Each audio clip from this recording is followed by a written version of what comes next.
ತೂತ್ತರಿಕೆ ನಂದು ಒಂದು ಜನ್ಮನ ಅಂತ ಅನಿಸ್ಬಿಡುತ್ತೆ ನನಗೆ ಒಂದೊಂದು ಸತಿ. ಯಾಕೆ ಹೀಗೆ ಹೇಳ್ತಿದ್ದೀನಿ ಅಂತ ಅಂದ್ಕೊಂಡ್ರಾ? ಹೇಳ್ತೀನಿ ಬನ್ನಿ.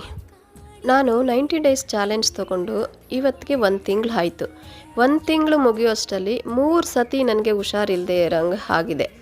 ನಿಮಗೆ ಗೊತ್ತಿದೆ, ಚಾಲೆಂಜ್ ತೊಗೊಂಡು 10 ದಿವಸಕ್ಕೇ 1 ವಾರ ಹುಷಾರಿಲ್ಲದೆ ಇರೋ ಥರ ಮೇಜರ್ ಇನ್ಸಿಡೆಂಟ್ ಆಯಿತು. ಅದಾಗಿ 1 ವಾರಕ್ಕೆ ನಾಯಿ ಕಚ್ಚಿ ಮತ್ತೆ 1 ವಾರ ಪೇಯ್ನ್ ಇತ್ತು. ಆದರೂ ನಾನು ಕುಗ್ಲಿಲ್ಲ, ಜಗ್ಲಿಲ್ಲ. ನಂದು ಏನು ದಿನಚರಿ ಇತ್ತು, ಚಾಲೆಂಜ್ ಇತ್ತು, ಅದು ಕಂಟಿನ್ಯೂ ಮಾಡ್ಕೊಂಡು ಬಂದೆ. ಈ ನಡುವೆ ಊರಿಗೆ ಹೋಗಿದ್ದೆ 2 ದಿವಸ.